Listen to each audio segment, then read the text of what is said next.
Bueno, voy a darle lectura a esta porción. 1 Corintios, capítulo 1, versículos del 10 al 17. Dice: os ruego pues, hermanos, por el nombre de nuestro Señor Jesucristo, que habléis todos una misma cosa y que no haya entre vosotros divisiones, sino que estéis perfectamente unidos en una misma mente y en un mismo parecer. Porque he sido informado acerca de vosotros, hermanos míos, por los de Cloé, que hay entre vosotros contiendas. Quiero decir que cada uno de vosotros dice: yo soy de Pablo, y yo de Apolos, y yo de Cefas, y yo de Cristo. ¿Acaso está dividido Cristo? ¿Fue crucificado Pablo por vosotros, o fuisteis bautizados en el nombre de Pablo? Doy gracias a Dios de que a ninguno de vosotros he bautizado, sino a Cristo y a Gayo, para que ninguno diga que fuisteis bautizados en mi nombre.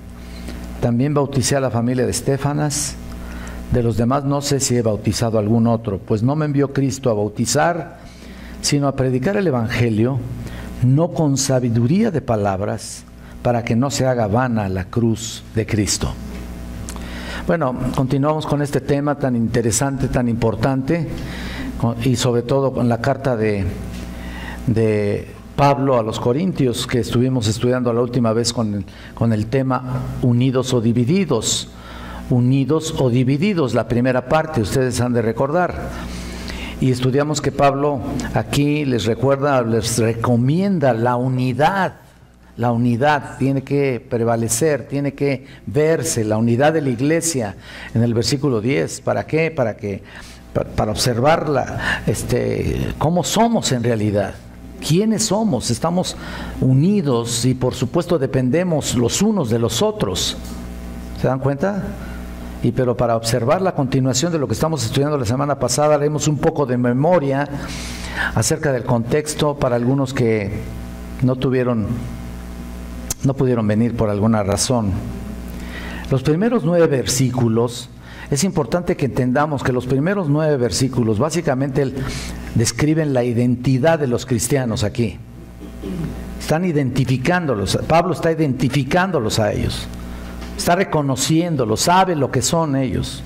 En la enseñanza bíblica, y esto es siempre importante, y el apóstol Pablo hace hincapié en este enfoque de enseñanza, que recordamos nuestra identidad como cristianos, cómo debemos ser, que recordemos quiénes somos antes de comenzar a enseñar cómo debemos comportarnos. La gente no se comporta bien o no tiene buenas actitudes porque todavía no sabe cuál es su relación con Cristo. No tiene un buen comportamiento, no tiene fruto digno de arrepentimiento, no tiene fruto real porque no ha entendido realmente quiénes son o dónde están parados o quiénes son, qué identidad tienen con Cristo. Y eso es lo importante, que debemos entender eso, ¿no? La razón por la que el apóstol exhorta a estos cristianos a vivir de acuerdo a una manera, o sea, de acuerdo, o mejor dicho, de una manera coherente con su nombre, con el nombre de Cristo. Porque ser cristiano significa estar en Cristo. Ese es el punto. La palabra cristiano nos debe dar una idea de lo que esto significa. Cristiano es ser como aquel que nos llamó. Ciertamente es difícil, ¿no? Caminamos en este mundo, por supuesto, rodeados de tentaciones y rodeados y apabullados por el pecado, incluso no de lo que está afuera, de nosotros mismos. Y es muy difícil realmente caminar exactamente como Dios te ha puesto a hacer. Muy difícil, pero hay que hacerlo. Entonces, así como Él nos llamó a ser creyentes cristianos, pues hay que ser como Cristo. Esa es la línea, ese es el punto, esa es realmente la meta, ser como Cristo. Señor y Salvador Cristo Jesús. Por eso nos llamamos así, es nuestro Señor, ¿no? Y esto quiere decir que hemos sido transferidos de un ambiente a otro. El capítulo 5 de Romanos nos dice que hemos sido transferidos de Adán, que era nuestro padre en términos de nuestro antepasado. Nacimos en Adán con todo lo que esto implica: condenación eterna, tendencia de pecado, constantemente nuestras inquietudes y por supuesto nuestra naturaleza humana nos lleva hacia el pecado, siempre pecando. De todo esto fuimos transferidos, de estar en esa naturaleza pasamos a tener una naturaleza divina, como dice 1 de Pedro. Nos cambia totalmente a otro ambiente. En otras palabras, antes estábamos condenados, ahora estamos justificados, reconciliados con Dios, declarados justos y por supuesto estamos en camino a la gloria. Todos en esta iglesia debemos entender esto. También, en otra forma de decirlo, es como la que Pablo nos enseña en Colosenses 1:13. Recuerdan ustedes que también lo mencioné la semana pasada. El apóstol Pablo nos enseña esta misma verdad de esta transferencia de un reino a otro, de este cambio impresionante que tuvimos. Mira, estamos aquí en Cristo y no alcanzamos a ver esa dimensión. Estamos en Cristo y ya nos sentimos como si nada, pero en realidad hubo una parte importante en ese cambio, una transferencia total de un reino hacia otro. Pablo por eso dice: el cual, hablando del Padre Celestial, nos ha librado de la potestad de las tinieblas y trasladado al reino de su amado Hijo. ¿Te das cuenta de eso? Qué maravilloso, ¿no? Antes vivíamos en tinieblas, ahora, éramos tinieblas, no vivíamos, éramos tinieblas, realmente. Ahora hemos sido trasladados al reino de su amado Hijo. Filipenses 3 lo dice de esta manera.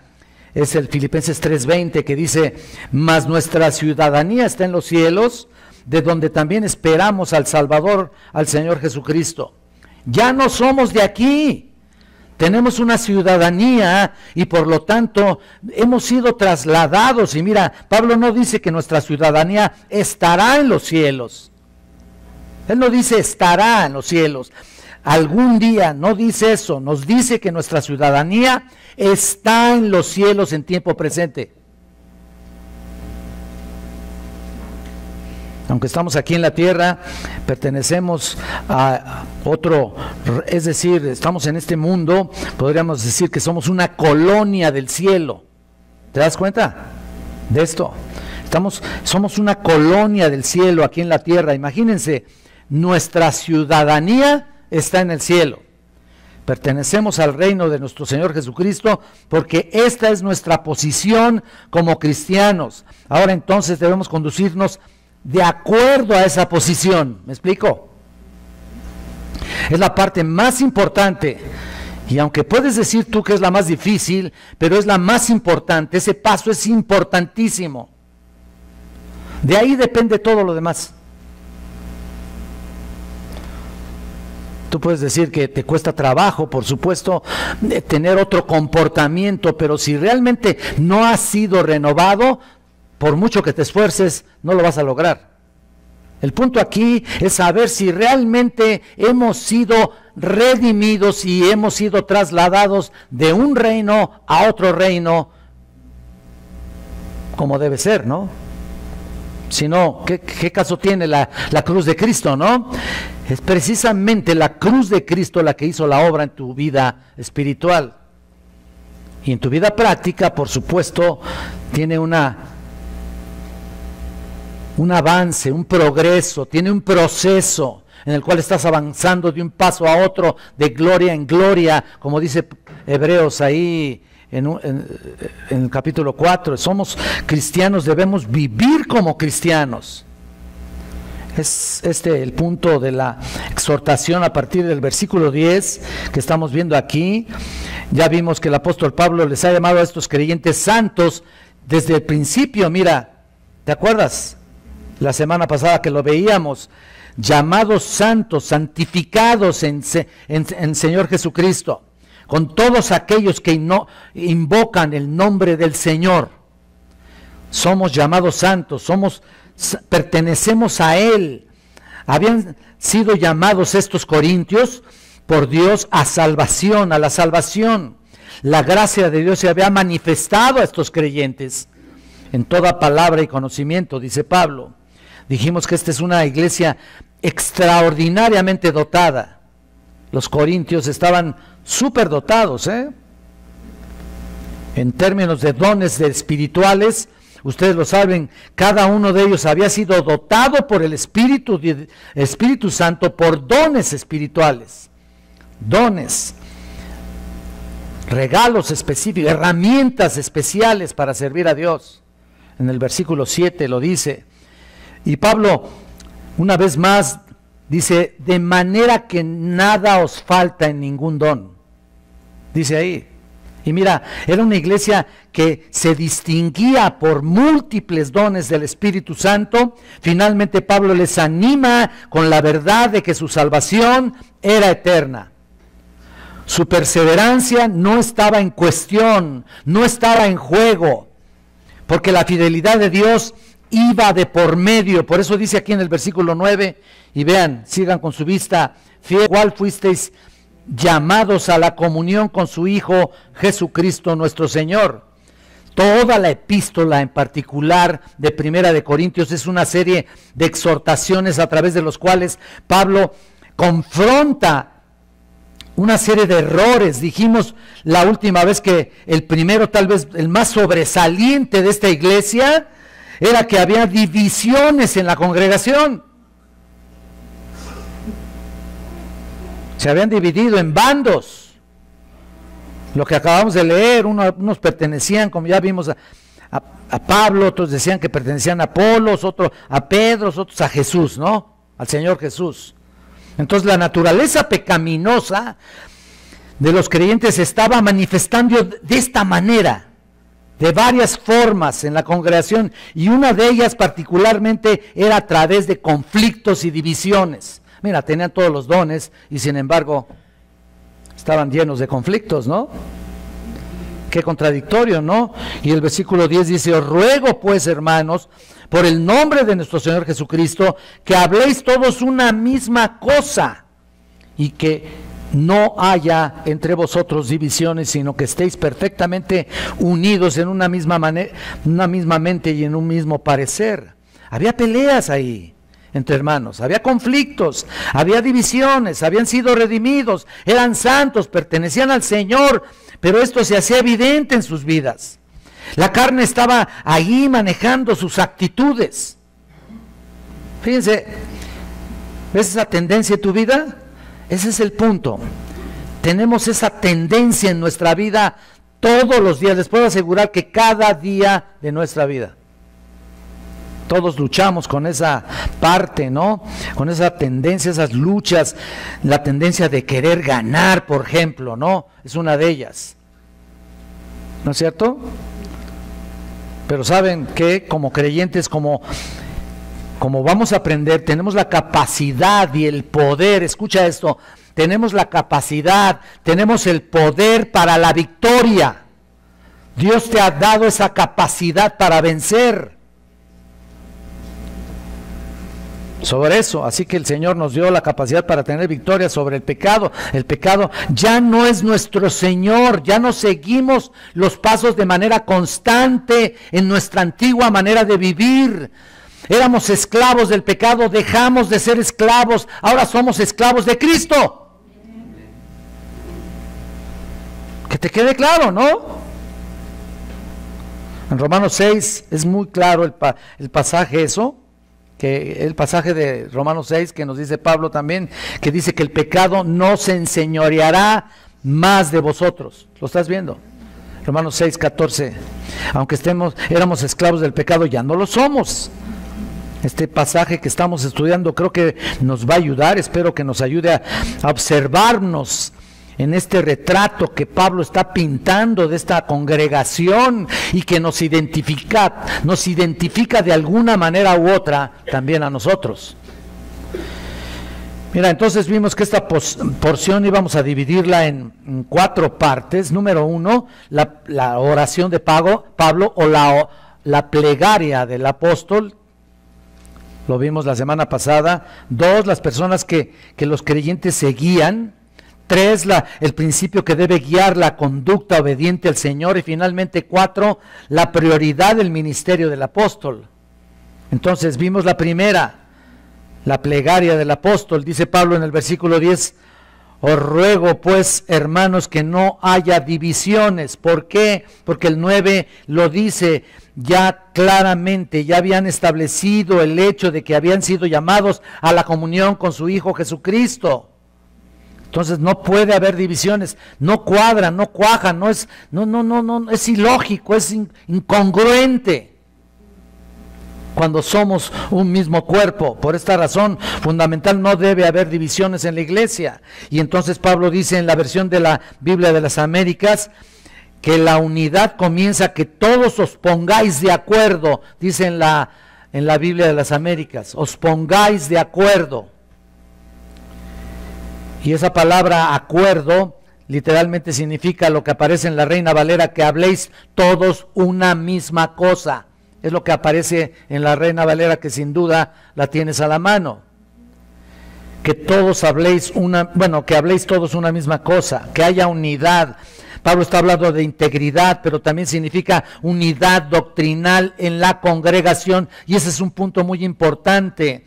No solamente la unidad en que te lleves bien con alguien, o que te lleves bien con alguien que te vaya, te relaciones muy bien, o que encuentres compañerismo en alguien que te simpatice, ¿no? No es esa la cuestión solamente. Ciertamente vamos con los hermanos que tenemos pues más nos identificamos unos con otros. Pero eso no nos está mandando el Señor. Aquí nos está mandando aún incluso con aquellos que no nos caen bien.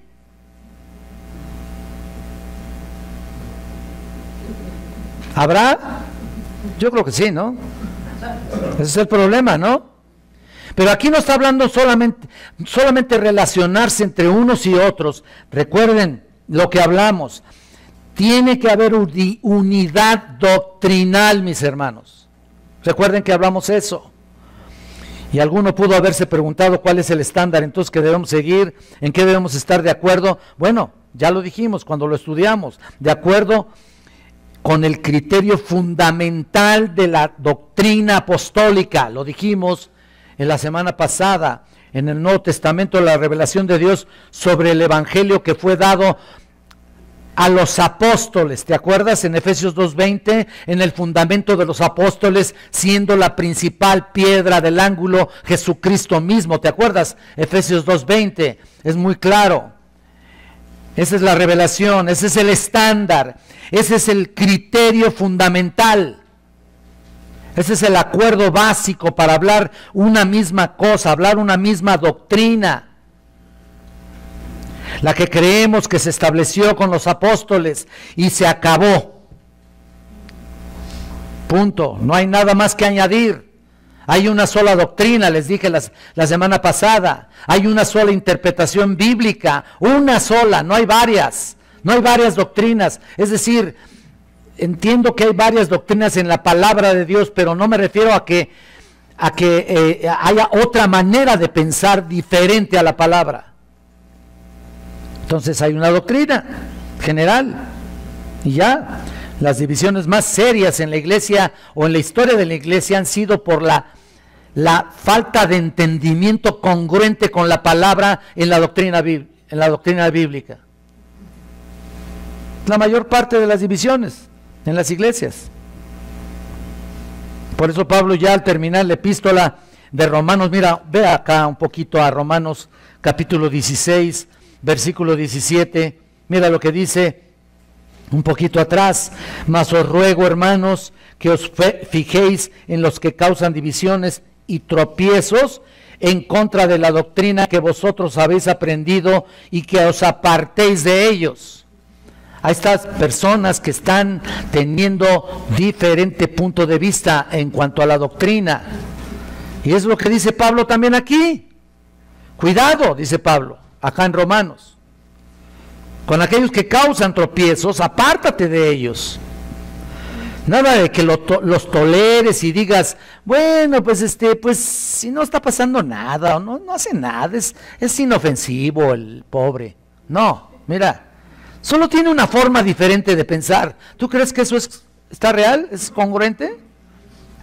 Para nada, no y no. La tolerancia de este tipo a veces tiene un alto costo. Esos que quieren meterle en la cabeza alguna idea distinta de lo que han aprendido, terminan siendo convencidos, o convencer a otros de su manera de pensar. Y por lo general van con los que tienen poco en Cristo. Mira, esa es la regla. Normalmente van con los que tienen poco en Cristo, son bebés espirituales, o con los que piensan que ya no hay necesidad de discipularse, ¿no? Ya aprendí bien, ya, ¿qué más quieren que aprenda, no? Con esos van, esos que creen que todo lo saben. Esos son los que caen. Cuidado con aquellos que enseñan una doctrina distinta de la que habéis aprendido, que os apartéis de ellos, dice aquí. Y Pablo dice que no debe haber divisiones en la iglesia, sino que todos estéis perfectamente unidos en un mismo sentir. Y Pablo, cuando dice aquí enteramente unidos, recuerden, es la traducción que les dije yo, catartizo, de donde se puede traducir unir, remendar, pegar de lo que se ha roto. Catartizo. Muy importante saber esta parte en griego. Lo que se ha quebrado, hay que restaurarlo.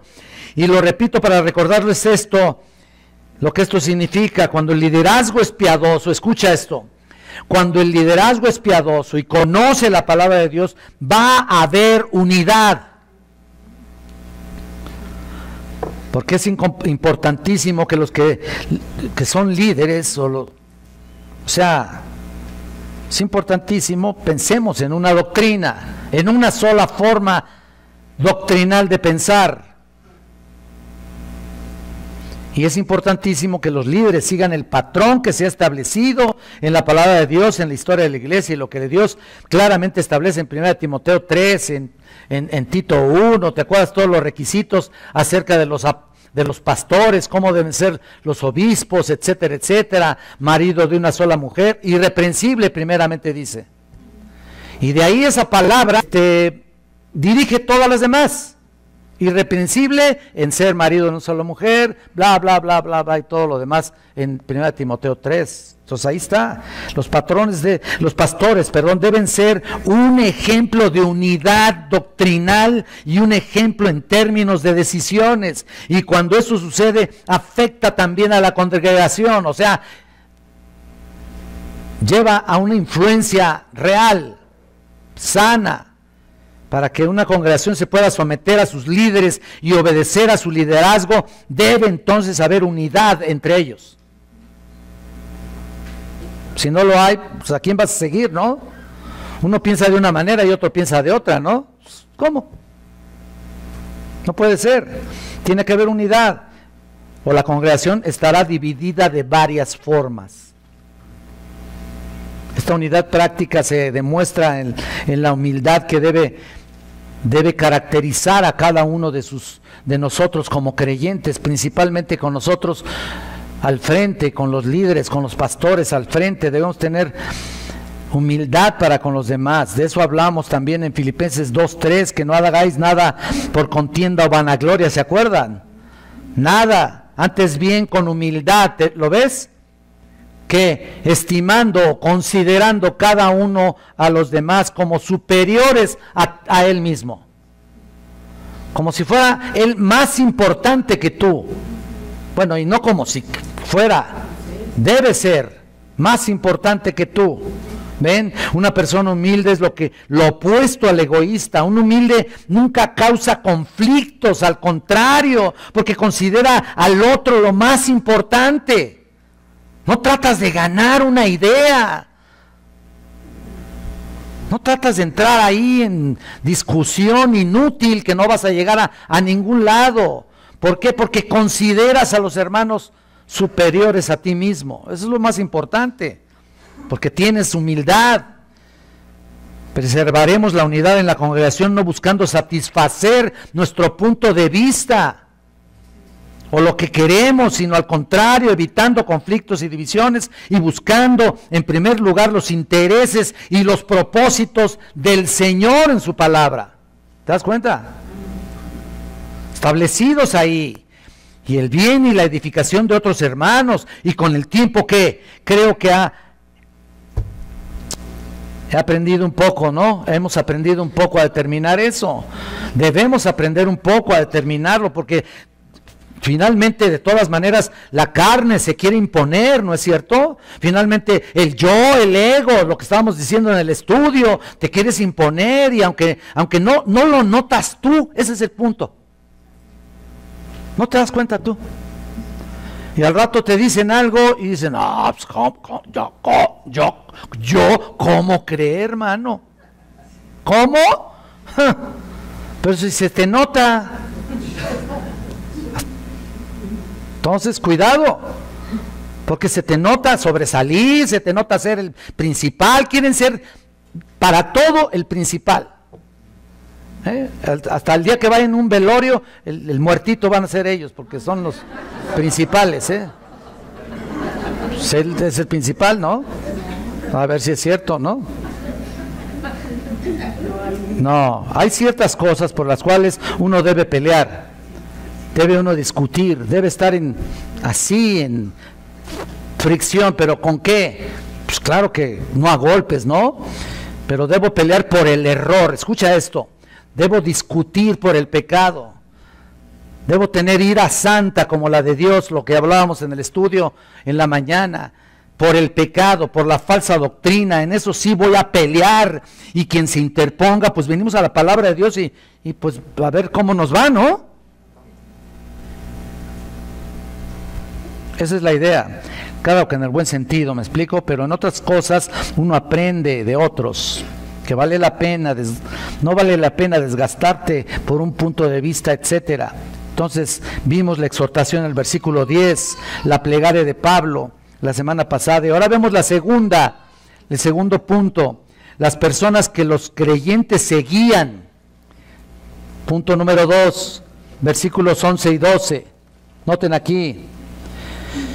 Dice Pablo aquí, porque he sido informado acerca de vosotros, hermanos míos, porque los de Cloé que hay, por los de Cloé, que hay entre vosotros contiendas. Quiero decir que cada uno de vosotros dice, yo soy de Pablo, yo soy de Apolos, y yo soy de Cefas, y yo de Cristo. Bueno, ¿quién era Cloé primero, no? Aquí. Tiene uno que ver eso, ¿no? Bueno, posiblemente fue una persona eminente ahí dentro de la iglesia de Corinto ahí, y no sabemos si le escribió una carta a Pablo hablándole de la situación tan difícil que estaba ahí, ¿no? En la iglesia. No sabemos, el punto es de que se enteró por Cloé que había divisiones que mencionamos y había bandos ahí, en particular había 4, los primeros 2 bandos de personas se habían dividido entre los 2 primeros pastores de esta iglesia, fíjense, Pablo y Apolos, que estaban ahí al frente, ¿no? Hermanos que habían sido influenciados por Pablo, nosotros somos de Pablo, pero había otro pastor que era Apolos, ¿no? El tercer grupo seguía a Cefas. ¿Quién era Cefas?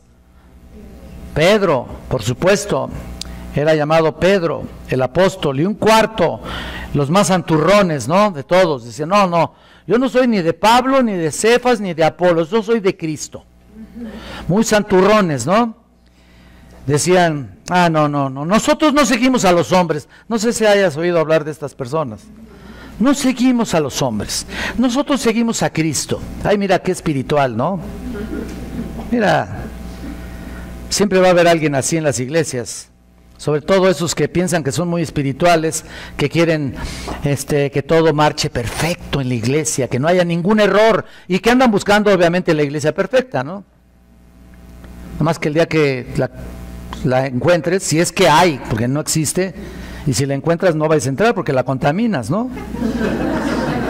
Definitivamente, ¿no? Porque el problema de las iglesias, ¿saben qué es? Es que hay hombres aquí. Ese es el problema. Estamos hombres trabajando aquí. Y ves, hay santurrones así que piensan, nosotros seguimos a Cristo. Y con eso quieren decir, ni siquiera tenemos la necesidad de maestros terrenales. Es lo que quieren decir. Estos que dicen que son de Cristo. Vaya, que no siguen a los hombres. Nosotros seguimos a Jesús, lo cual revela una actitud totalmente orgullosa. Si te das cuenta en la palabra de Dios, mira, si tú quieres seguir a Jesús nada más que no haya maestros terrenales, entonces es una contradicción en el Nuevo Testamento, ¿no?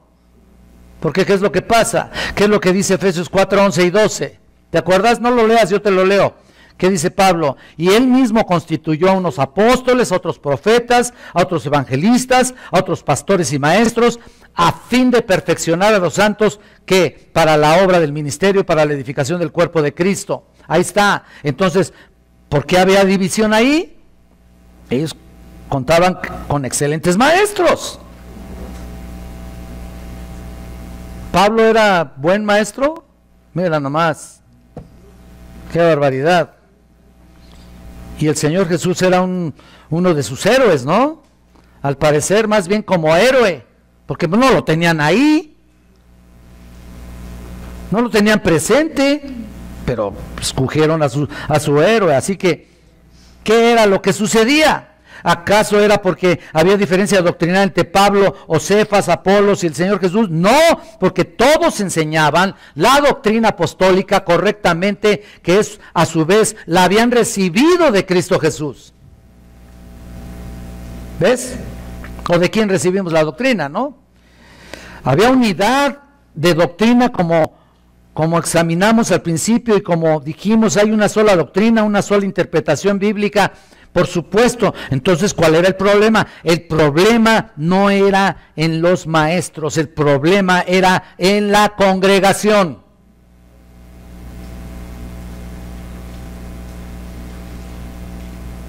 ¿Cuál era el problema de las divisiones y contiendas entre creyentes? Escucha, el resultado directo de su falta de espiritualidad. Ellos eran carnales en muchas cosas. Otra vez lo repito, era el resultado directo de su falta de espiritualidad, de conocer las Escrituras correctamente y aplicarlas a su vida y entender por qué Cristo los había rescatado y quiénes eran y no estaban identificados realmente con Cristo. Entonces, por eso había divisiones. Eran carnales en muchas cosas, no estoy hablando de que vivían en la carne, porque si no, estamos hablando de que ya no eran creyentes, estamos hablando de que tenían todavía actitudes carnales de muchas maneras, y lo puedes ver en el capítulo 3, ve para allá por favor, de 1 Corintios. Mira lo que les dice Pablo aquí en el capítulo 3, del 1 al 3. 1 Corintios 3, del 1 al 3.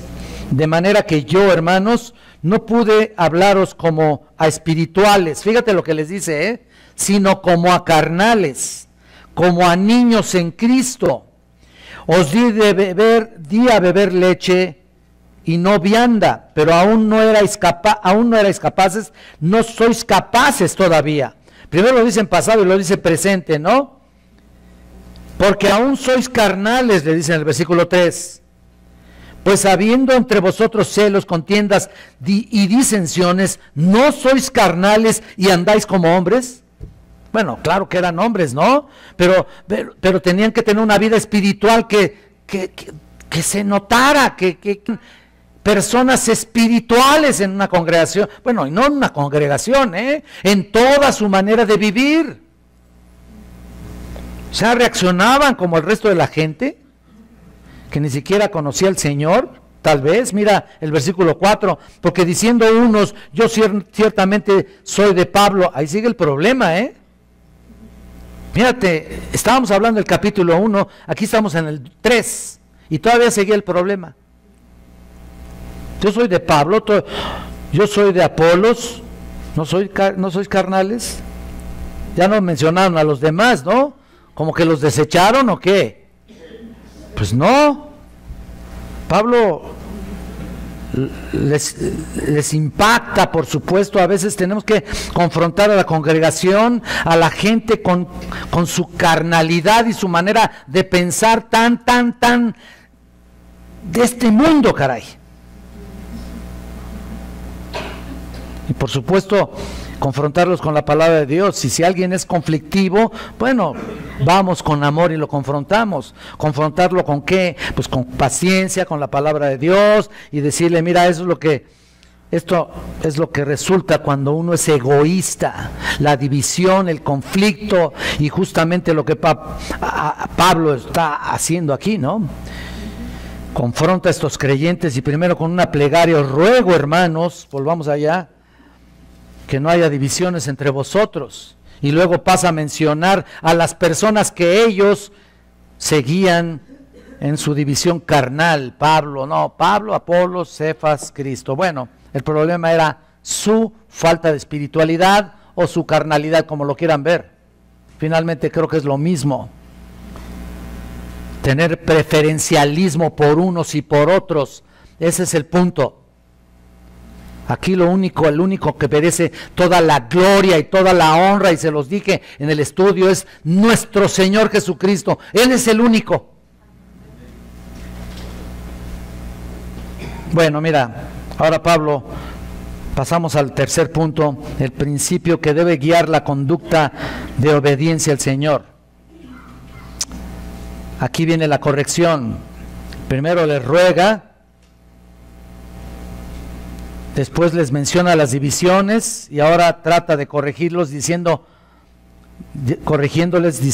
qué deben hacer, o mejor dicho, presentándoles el principio. Los creyentes son uno en Cristo, por lo tanto, nada debe destruir esa unidad.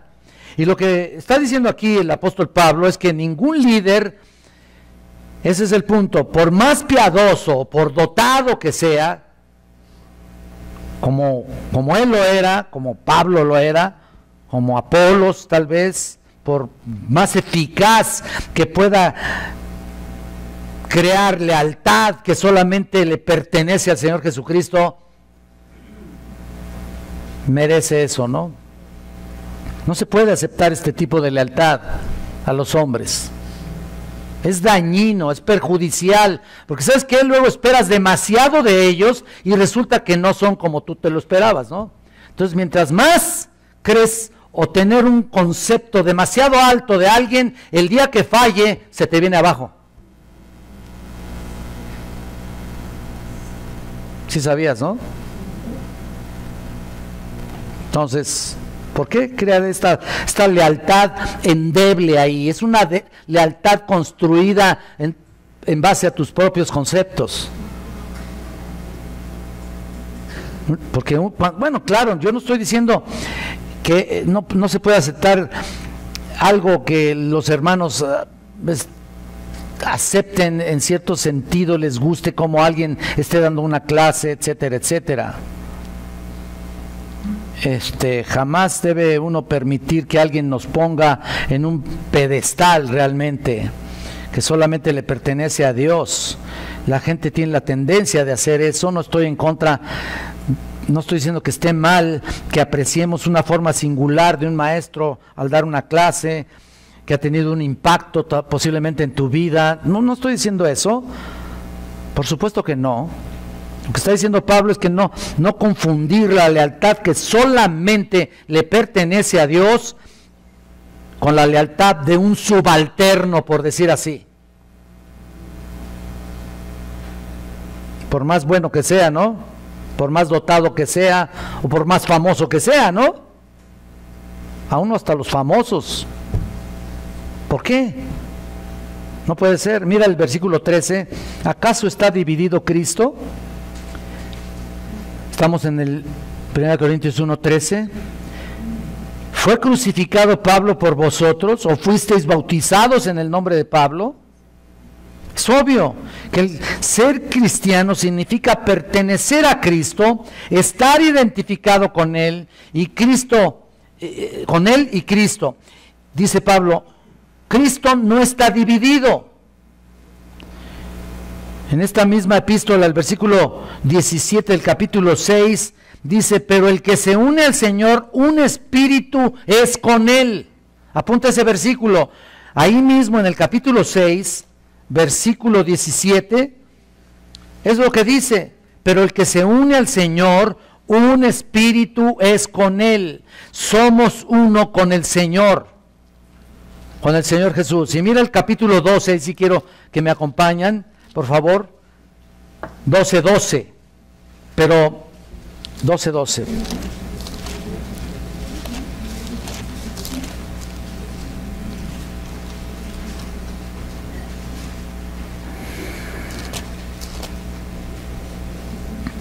Porque así como el cuerpo es uno y tiene muchos miembros, pero todos los miembros del cuerpo, siendo muchos, son un solo cuerpo, así también Cristo.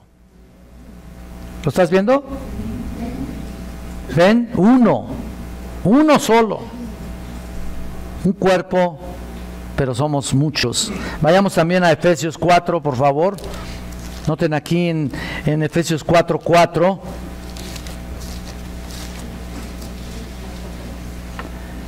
Y lo mismo dice, mira, un cuerpo y un espíritu, como fuisteis también llamados a una misma esperanza de vuestra vocación. ¿Lo estás viendo? Un Señor, una fe, un bautismo, un Dios y Padre de todos, el cual es sobre todos y por todos y en todos. ¿Lo estás viendo? Entonces Pablo dice, Cristo no está dividido. Entonces, ¿cómo es que ustedes van a estar divididos? Siendo cuerpo de Cristo, ¿cómo? ¿Cómo está la cosa? Divididos en el cuerpo de Cristo, que es la iglesia realmente. Eso mismo mencionó nuestro Señor Jesucristo en su oración sacerdotal allá por Juan 17, ¿se acuerdan ustedes? En el capítulo 17 de Juan dice, mas no ruego solamente por estos, o sea, eran los 11, no Judas, no estaba ahí Judas, sino solamente los 11, sino también por los que han de creer en mí, ahí estamos nosotros, por la palabra de ellos. ¿Lo estás viendo? Juan 17, lo tienes presente más o menos, ¿no? ¿Te acuerdas de ellos, no? Bueno, noten que el Señor está incorporándonos a nosotros dentro de esta oración sacerdotal. Los que han de creer, fíjense, cada uno de los creyentes a partir de ellos, para que todos sean uno, dice también, sigue adelante en ese versículo, como tú, oh Padre, en mí y yo en ti, que también ellos sean uno en nosotros, para que el mundo crea que tú me enviaste, la gloria que me diste, yo les he dado, para que sean uno, así como nosotros somos uno.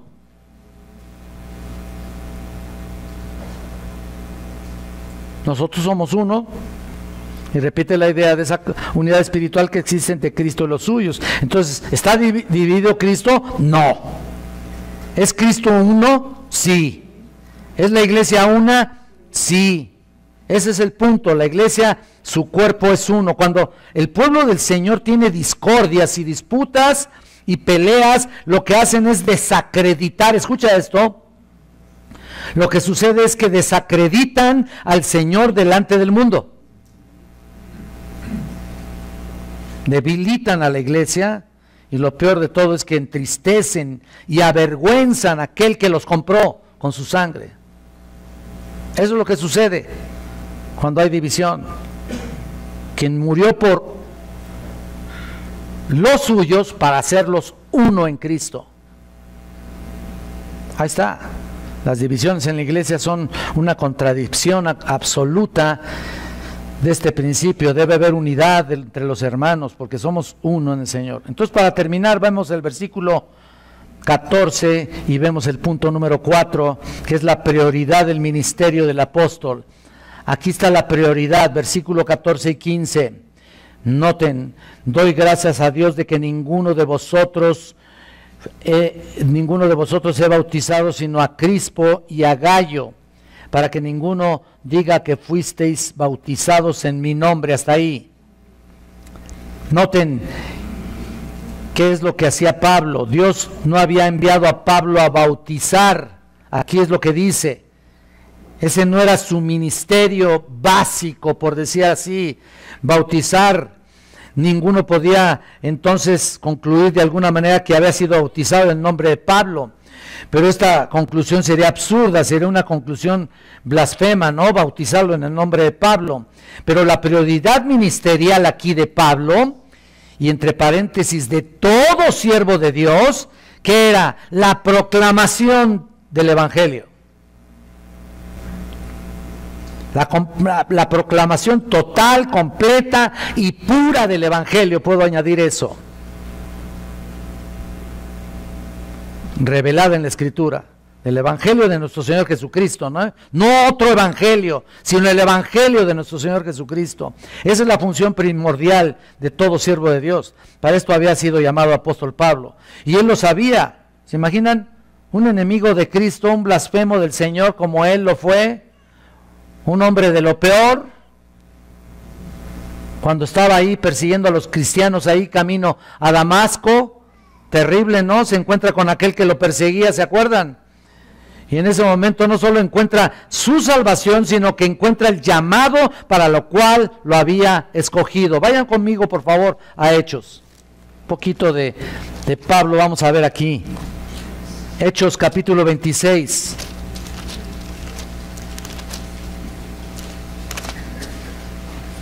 Vayan al capítulo 26, versículo 15, por favor.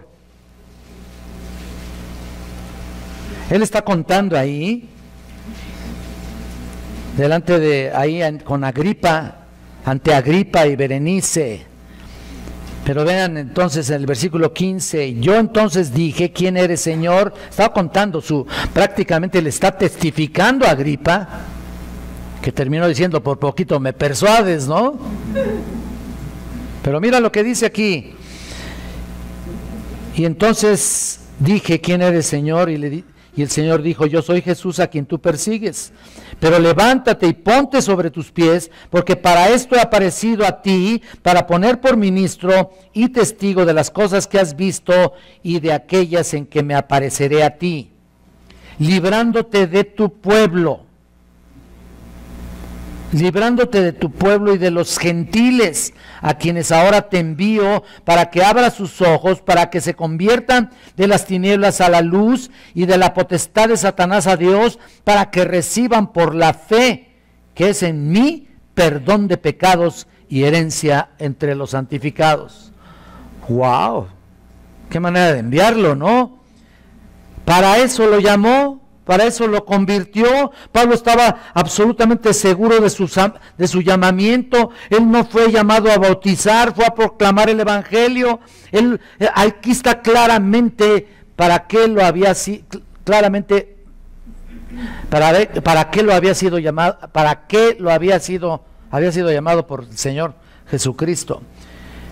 Y es como lo dije en Filipenses 3:13, mira, una cosa hago, ¿te acuerdas lo que decía él en Filipenses 3:13? Olvidándome ciertamente lo que queda atrás y extendiéndome hacia lo que está delante, prosigo a la meta, al premio del supremo llamamiento de Dios en Cristo Jesús. Para eso iba, él iba para eso, para proclamar el Evangelio y llegar al premio mayor, pues. Y luego en Filipenses 1:21, ¿te acuerdas lo que dice? Porque para mí el vivir es Cristo y el morir, ¿qué es? ¿Qué meta, no? Finalmente para eso estamos aquí. ¿O qué? ¿Para reunirnos nomás y ya? ¿Y salir de aquí y ser igual que todos los demás? ¿Salir de aquí y hacer todo lo que los demás hacen? No, fuiste llamado a predicar el Evangelio. Hay muchos cristianos que no hablan, pero ni papa del Evangelio, pero nada, pero ni siquiera dan testimonio en su casa, pues. ¿Qué haces con ellos? ¿Está dividido esa persona? Pues a lo mejor sí. Y así hay personas. No le han hablado a una sola alma de Cristo. Que te pares y te sientes con él y le digas y le compartas el Evangelio de la salvación, pero el Evangelio correcto, no inventos, No le hables de Noé, por favor. Aunque también hay elementos de salvación ahí, toda la palabra es inspirada por Dios. Puedes hablar del Evangelio con cualquier tema, con cualquier pasaje de las Escrituras. Así que tienes que hacerlo. Ese es el propósito final y fundamental de la vida. ¿Sabías eso? De tu nueva vida. ¿Sabías eso?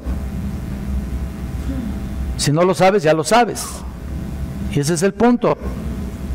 Para nosotros debe ser eso. Cueste lo que cueste. Desde ese día en adelante, igual Pablo se entregó a ese propósito, a la proclamación del Evangelio. Y creo que cuando estamos enfocándonos a esa prioridad como creyentes, mira, cuando nos enfocamos a hacer lo que Dios nos ha mandado a hacer, adiós los conflictos. De veras. Tú obedeces al Señor y mira, adiós los conflictos. Pero estamos aquí, reunidotes aquí, sentadotes, perdón. Aquí estamos, re a gusto, re sabroso, ¿no? Sales, te vas a comer. Habla del Evangelio, por Dios. Para que no haya ningún problema entre nosotros. Si estoy enfocado en lo que Dios me mandó, entonces, ¿cómo voy a estar poniendo atención en conflictos y luchitas ahí, pleititos con hermanos? ¿Cómo voy a prestarle atención? Ridículo. Eso pasa a tercer, cuarto grado, etcétera. Dedícate a hacer lo que tienes que hacer para el Señor. No estás aquí solamente con un nombramiento como creyente. El nombramiento no sirve para nada si no hablas de Cristo y testificas de Él. Imagínate Cristo estar avergonzado de muchos. No es que sean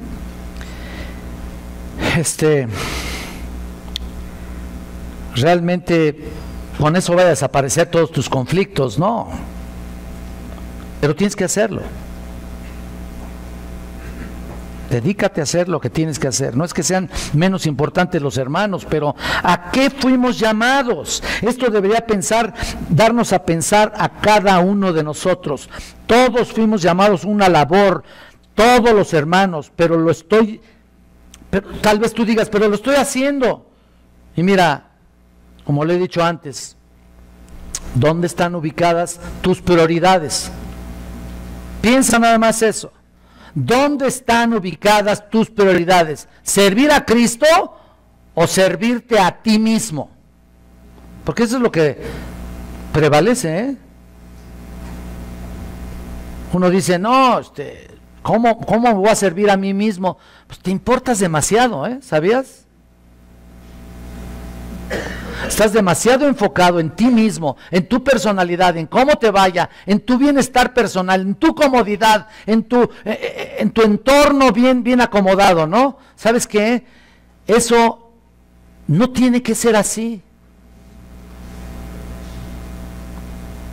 ¿Y las cosas de Cristo qué? ¿Dónde está ese llamamiento para tu vida? Todos fuimos llamados a hablar de Cristo. Eso es lo más importante.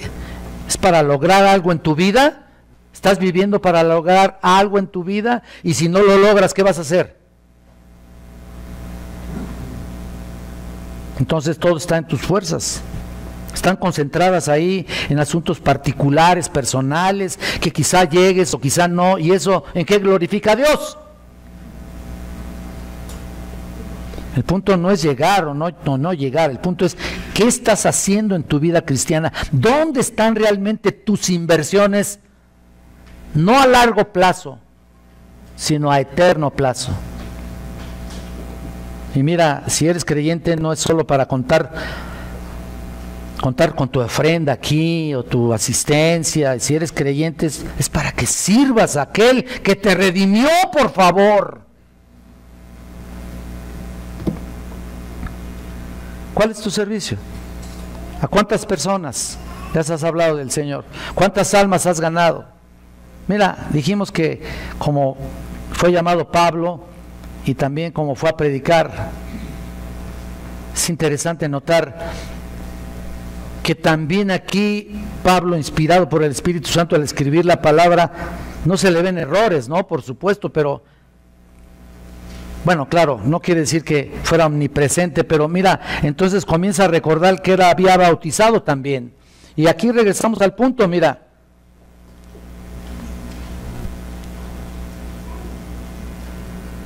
Para que ninguno diga que fue bautizado en mi nombre, ¿lo ves? Pero resulta que sí bautizó. ¿Lo estás viendo? Doy gracias a Dios que ninguno de vosotros sea bautizado, sino a Crispo y a Gayo. Como que luego que piensa un poquito se acuerda, ay, sí, es cierto. Y se acuerda también, bauticé a la familia Estefanas, de los demás, no sé si he bautizado a algún otro. O sea, cuando Pablo recibía revelación de Dios inspirada por el Espíritu Santo, la escribía y no había errores de eso, pero Pablo no dependía de su memoria para recordar todo lo que había sucedido en su ministerio. Él no era omnipotente, por supuesto, solamente Dios es omnisciente, omnipotente. Nos da una visión interesante acá de que lo que la inspiración divina estaba aquí, es como si Pablo, está escrito, y como si Pablo dijera, sí, bauticé a otro. No me acuerdo, dependo de mi memoria, pero no recuerdo, Dios no me está revelando nada al respecto, pero aquí lo dice. También bauticé a la familia de Estefanas, ¿lo ves? Ahí está. Él no había sido enviado a bautizar y sin embargo, o sea, toda la obra del Señor es importante llevarla a cabo, ¿no? Aunque no bautice a alguien, bueno, podrá ser otra cosa, aunque yo no esté, yo también estoy bautizado, he bautizado a varios, a pesar de que fui llamado a predicar.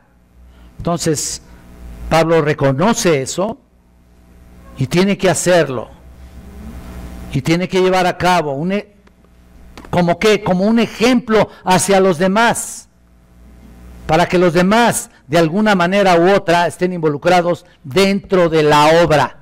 ¿Te das cuenta? Hay que llevar a cabo la obra que te ha encomendado. Ya dijimos que bautizar pues no es rebajarse, pero definitivamente que él fue ministro a los gentiles, para que abran sus ojos. Imagínate la diferencia, para que se conviertan de las tinieblas a la luz y de la potestad de Satanás a Dios, para que reciban por fe que es en mí, dijo el Señor, perdón de pecados y herencia entre los santificados. Así termina el versículo 18, ¿lo están viendo? Así termina el versículo 18 de Hechos 26. Entonces, a medida que uno de nosotros tiene las prioridades bien acomodadas, uno se olvida de cualquier tipo de conflictos entre creyentes. Cuando uno tiene la prioridad bien establecida, cuando uno quiere realmente servir a Cristo, entonces verdaderamente lleva uno a cabo la obra y se olvida uno de cualquier diferencia entre los hermanos. Así que, hermano, yo te invito a que entendamos bien que tus hermanos, aquellos con los que no te llevas aparentemente, yo he presentado aquí a varios años han pasado y resulta que presento a uno que ya tiene como 5 años aquí y otro que presento que tiene como 10 y los presento y resulta que no se conocían. Y hasta dicen mucho gusto. Entonces es importante que vayas con un hermano. Esa es una práctica que yo te invito a hacer. Ve con los hermanos, preséntate, dile en qué le puede servir. Haz la obra del Señor. Oremos. Eterno Dios, te damos gracias, Padre, por tu bondad, por tu presencia. Ayúdanos a seguir tus pasos, Señor, a seguir los pasos de Pablo también en la proclamación del Evangelio, a ser bendecidos con cada uno de los elementos que tú nos has mandado hacer, Señor, que es testificar, levantar tu nombre, llevar el evangelio a toda la criatura, ser parte del cuerpo de Cristo. No es nomás estar inmóvil, es ir y llevar tu bendita palabra hacia otros. Señor, ayúdales y confróntales de tal manera que hagamos todos la obra que nos has encomendado. Y para comenzar, ayúdanos a reconocer bien a nuestros hermanos, cuando menos a los que están aquí, a ponernos de acuerdo, a ponernos bajo su servicio, a presentarnos, a amarles y aceptarles como son. Y ahora, Señor, llévanos con bien a nuestra casa, donde vayamos, porque te lo pido en nombre de Cristo, nuestro Salvador. Amén.